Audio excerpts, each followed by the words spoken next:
Time Rajesh Gupta. Hanuman ji एक ऐसे भगवान है ना जिनकी कोई आलोचना नहीं होती और जिन्हें कोई दोष नहीं देता। और ऐसे बहुत से भगवान है ना जिनकी हम पूजा तो करते हैं लेकिन दोष भी देते हैं, आलोचना भी करते हैं। ब्रह्मा जी के पुत्र नारद जी, अब मैं बता दूं, हम उनकी पूजा भी करते हैं लेकिन आलोचना भी करते हैं। आपने देखा होगा कोई भी बात इधर की उधर करते हैं तो उसे हम क्या कहते हैं? नारद मुनि कहते हैं। हनुमान जी के सबसे प्रिय भगवान, सबसे जिन्हें बोलते हैं ना गुरु मानते, जिन्हें सब कुछ मानते हैं, प्रिय राम भगवान, उनकी भी हम पूजा करते हैं लेकिन उनकी भी आलोचना हम करते हैं। उन्होंने अपनी पत्नी सीता जी की ना अग्नि परीक्षा ले ली थी और एक धोबी के कहने से उन्हें अयोध्या से निकाल दिया था। और मैं तो इस दुनिया में ना भगवान श्री कृष्ण की भी आलोचना होती है कि छलिया हैं, चोरी करते हैं। उन्होंने महाभारत का जो युद्ध है ना वो छल से जीता था।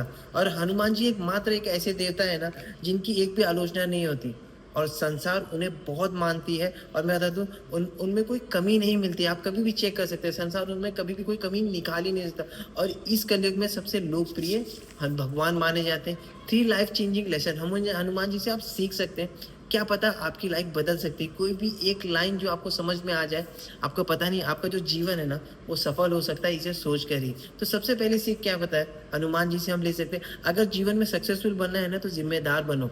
आपको आगे बढ़कर जिम्मेदारी लेनी पड़ेगी। You should take a responsibility.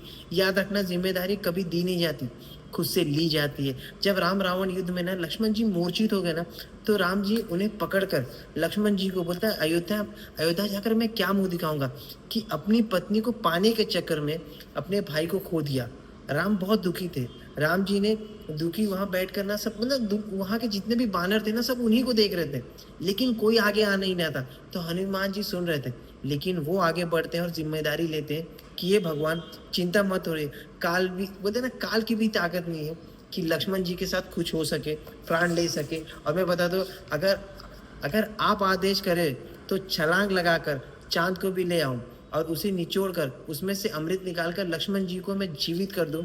और प्रभु जी आप आज्ञा देना तो एक पैर की लात से धरती को मैं फाड़ दूं और उसमें जहाँ सांप रहते हैं, जो सर्प रहते हैं, जो अमृत कुंड की रक्षा करते हैं, उस कुंभ को ले आऊं और उसे अमृत लक्ष्मण जी को बोलते हैं ना उससे स्नान करा दूं। क्या गजब की चीज है ना। आप यकीन करिए हनुमान जी ऐसे बोलते हैं ना, ऐसे कह रहे हैं कि जैसे बोलते हैं ना ये सब करने के लिए ना एक रिस्पॉन्सिबिलिटी उठाना चाहिए और वो उनके लिए रेडी है। सबसे बड़ी बात है। और उसी समय ना विभीषण कहते हैं कि लंका में एक वैद्य है, अगर कोई उनको ले आए ना तो बात तो बन सकती है। और हनुमान जी फिर आगे बढ़कर बोलते हैं, इतनी सी बात है, जब तक किसी को पूछते किसी को बोलते हनुमान जी लंका पहुंच चुके थे। और मैं बता दूं, रात होते ही ना मतलब रात होते ही ना वो सोचे कि वैद्य जी को क्या रिक्वेस्ट करो, क्या पता वो माने या नहीं माने। उन्होंने क्या किया था, उन्होंने घर को जड़ सहित उखाड़ कर जहाँ लक्ष्मण जी मूर्छित थे ना वहां पर लाकर उन्हें रख दिया था। आप यकीन नहीं करेंगे। और हनुमान जी कहते हैं कि वैद्य जी लक्ष्मण जी की बोलते हैं ना अब उनका इलाज करिए। तो वैद्य जी उनकी नस देखते हैं और करीब करीब असंभव देखते हैं। हनुमान जी के फिर से आगे बढ़ के रिस्पॉन्सिबिलिटी लेते हैं, बोलते हैं कि कुछ तो बताइए कर क्या सकते हैं। तो वैद्य जी कहते हैं कि इलाज तो मुश्किल है, इम्पॉसिबल है, लेकिन उत्तर दिशा में ना बहुत बड़ा हिमालय है, संजीवनी बूटी है, वहां से बोलते हैं ना उसे तुरंत लेकर आना पड़ेगा, तब जाकर ये बच सकते हैं। लेकिन सबसे बड़ी बात क्या है पता है, वो एकदम सुबह लेके आ गए ना तो उसका कोई काम नहीं होगा। रात ही रात अगर लेके आएंगे, अगर 2 बूंद पिला दिए ना, राम जी क्या नाम है, लक्ष्मण जी खड़े हो सकते हैं। सबसे बड़ी बात होता है। तो तब क्या होता है पता है, ये बोलते हैं हनुमान जी को तुरंत है ना राम जी का पैर पकड़ लेते हैं, बोलते हैं बस इतनी सी बात है ना, मैं तुरंत जाकर लेके आता हूँ। तो राम जी हनुमान जी को पूछते हैं, हे पवन पुत्र, सूर्य उदय होने से पहले क्या तुम ले आ पाओगे? लंका से बहुत दूर है हिमालय। तो क्या हनुमान जी कहते हैं, हनुमान जी का आत्मविश्वास देखिए, विल पावर देखिए, प्रभु जी आपकी आज्ञा होगी ना तो आ जाऊंगा। और सूर्य की इतनी हिम्मत नहीं, इतनी ताकत नहीं कि वो निकल जाए। अगर वो निकलेगा भी ना तो मैं उसे मुंह में रख लूंगा। और सबसे बड़ी बात क्या बोलते हैं, बस आप आज्ञा दीजिए, आपका आशीर्वाद होगा ना।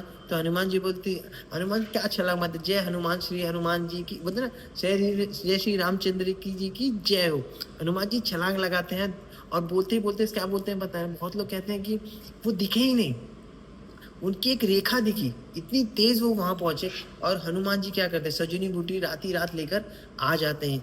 इस पर एपिसोड पे क्या सीखने को मिला, सबसे बड़ी बात क्या बताए, रिस्पॉन्सिबिलिटी लेना बहुत जरूरी बात है।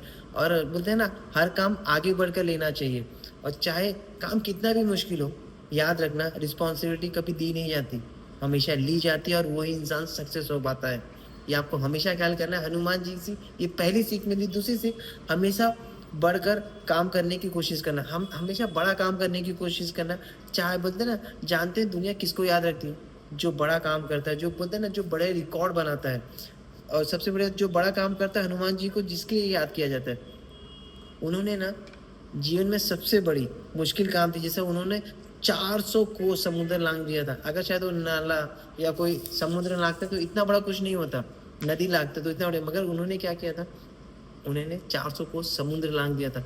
जब लक्ष्मण जी ना बोलते हैं कि जब उठकर, जब बोलते हैं ना, क्या बोलते हैं, जितना बोलते हैं इम्पॉसिबल था, जैसे पर्वत उठाकर लेके आ गए, ये सबसे बड़ा इम्पॉसिबल था, उन्होंने वो भी काम किया था। और जब अहि रावण ने लक्ष्मण जी को पाताल लोक लेकर जाकर, जैसे राम और लक्ष्मण जी को ना पाताल लोक लेकर जाकर बलि देने की कोशिश की थी, और वहां पर जाकर अहि रावण का उन्होंने वध कर दिया था और सब मार डाला था। और जब भगवान नागपेश में बंधन में वो बंध गए थे, तो जो गरुड़ राज थे उनको देवलोक से उठाकर उनको नागपाश से आजाद किया था। अगर आप नोट करेंगे ना, तो एक भी काम इतना बड़ा है ना कि आप सोच भी नहीं सकते, आपके पसीने भी निकल सकते हैं, इतना बड़ा काम उन्होंने किया था हनुमान जी। तो दोस्तों, आपने देखा होगा ना, क्रिकेट में ना अगर कोई 60 से 70 रन मारता है ना, 60 से 70 रन पे ऑल आउट हो जाता है और उसे चेज भी कर लेता है ना, तो उसे बड़ी बात नहीं कहा जाती। लेकिन वही साउथ अफ्रीका जो 434 रन चेज करती है, ऑस्ट्रेलिया को हरा देती है, दुनिया उसी को बड़ी अचीवमेंट कहती है। और आपको हमेशा ख्याल करना है, जब भी कुछ बड़ा करना है ना, तो बिना बड़ा कि आप जिंदगी में बड़ा कर ही नहीं सकते। जैसे कि आपने डॉक्टर को देखा होगा कि कभी वो खांसी आती है, जुकाम आती है, तो आप कितना पैसा देंगे? आप ज़्यादा कुछ नहीं देंगे। लेकिन वही डॉक्टर ब्रेन ट्यूमर का इलाज करता है ना, तो आप अपना सब कुछ देने के लिए तैयार होते हैं। तो दुनिया में बड़ा काम करने का रिकॉर्ड देती है, सदा याद रखिए, छोटा काम करने का कोई भी रिकॉर्ड नहीं देती। याद रखना, जिंदगी में बड़ा काम करने का कोशिश करना चाहिए और हमेशा करें। तीसरी चीज़ जो हनुमान जी से हम सीख सकते हैं, सबसे इम्पोर्टेंट है कि जो टेंशन के माहौल में जो हमें बोलते हैं ना, हमें सीखनी चाहिए हनुमान जी के साथ सदा खुश रहना चाहिए, हमेशा खुश रहना चाहिए। क्योंकि उसमें भगवान कहते हैं कि जो दुखी होते हैं ना, जो खुश होते हैं ना, भगवान उनके अंदर बसते हैं, और जो दुखी होते हैं उनके अंदर चंडाल बसते हैं, उनके पास चंडाली नाचती है। अगर आप रामायण की जब आप रामायण करेंगे ना, तो उसमें हर पात्र को आप देखेंगे हमेशा कोई ना कोई दुखी है, हनुमान जी को छोड़कर। मैं आपको बता दूं, राम राम जी दुखी हैं, बोलते हैं ना, उनका किरदार अगर आप देखेंगे ना, तो राम जी दुखी हैं अपनी पत्नी को लेकर कि उनको कोई उठा कर लेके चले गए। सीता जी दुखी हैं कि रावण की अशोक वाटिका में वो दुखी हैं। लक्ष्मण जी गुस्से में है, मंत्रा और कैकेयी के ऊपर गुस्सा है। और महाराज दशरथ राम के वियोग में जान दे देते हैं। भगवान राम की तीनों माताएं दुखी हैं। भरत भी जो रो रहा है, भरत भी जो कोस रहा है, अपनी माता को ही कोस रहा है। और रावण तो परेशान है, लेकिन एक हनुमान जी है जो शुरुआत से अंत तक शांत है। जामवंत जब हनुमान जी को ना कुछ सिखाते हैं, उनकी शक्ति की बोलते ना कि आपके अंदर ये शक्ति जब उनको बताते हैं ना, तो तुलसीदास जी कहते हैं कि जामवंत के वचन सही है, सुनिए हनुमंत हृदय हृदय भाई है। हनुमान जी बहुत खुश हुए और बोले कि सीता को ढूंढने का काम ना जरूर होगा और पूरा ही होगा। मेरा मन कहता है कि मैं बहुत खुश हूँ।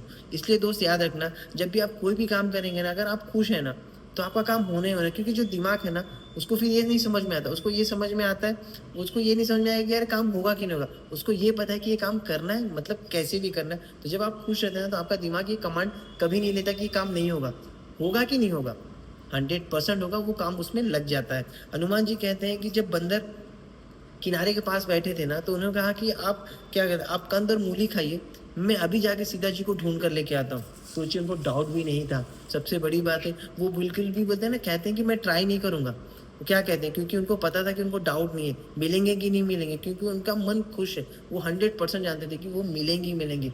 कितने कमाल की बात है ना। आप क्या सीख सकते हैं? सबसे बड़ी बात है, कोई भी आप काम कर रहे हैं, बोलते हैं ना, कोई भी आपका, अगर आप कोई भी काम कर रहे हैं, अगर आपका मन खुश है ना, तो वो ज़रूरी है कि काम होगा ही। जब आप काम का खुश खुश करते हैं ना, तो आप बोलते हैं ना, आप थकते नहीं है, आपको टाइम पता ही नहीं चलता कि कब कैसे चल गए। इसलिए सक्सेस का सबसे बड़ा सीक्रेट क्या है? आप खुश रहें, मस्त रहें, और आपका हर काम होता चला। हनुमान जी से एक सीख और सीख सकते हैं, तो मैं आपको बता दूं, वो बहुत अच्छी सीख है। अच्छा शिष्य कैसे बने? बताए ना, जो शिष्य होता है ना, रावण भी शंकर भगवान का शिष्य ही था। शंकर भगवान क्या, उसने अपना 10 सर काट कर महादेव के पास रख दिया था, फिर भी उसका पूरा कुल मर गया था। सबसे बड़ी बात है, क्या फ़र्क है रावण और हनुमान जी में? तो मैं आपको सबसे पहले ये बता दूँ, रावण को अपनी ताकत में घमंड था और हनुमान जी को अपनी ताकत का एहसास तो था, लेकिन घमंड नहीं था। और बता दूँ, रावण को लगता था कि जो शंकर जी का अस्तित्व है ना, वो उसकी वजह से, और श्री राम जी को लगता था कि मेरा जो अस्तित्व है ना, वो राम की वजह से। दोनों का सोच के हिसाब से दोनों को रिज़ल्ट मिले। कि एक का कुल सफ़ेद हो गया, एक का पूरा कुल साफ हो गया और एक अमर हो गया। पूजा दोनों ने की, मतलब पूजा दोनों ही करते थे गुरु की, लेकिन शिष्य जो बोलते हैं ना, जो पूजा ना दोनों ही करते थे अपने गुरु की, लेकिन जो शिष्य बनो ना, तो हनुमान जी जैसे बनो, रावण जैसे नहीं। हमेशा ख्याल करो, कोई भी अगर आपको लगे कि आपकी वजह से हो गया ना काम, वो आपकी वजह से नहीं हुआ है। वो आपके गुरु ने आपको ज्ञान दिया था, तब आपका काम हुआ है। तो हमेशा खुश रहो, जो काम करना चाहते हैं ना हमेशा करते रहो, रिस्पॉन्सिबिलिटी रहो कि ये मत सोचो कि यार मुझे मिलेगी तो मैं करूँगा। ज़िम्मेदारी खुद लीजिए, आपको हमेशा ख्याल रहना है। और एक बात हमेशा ख्याल करना है, खुशी से काम करना, और जो खुशी से काम करते हैं ना, वो जीवन में हमेशा ही होता है। थैंक यू सो मच, अपना ख्याल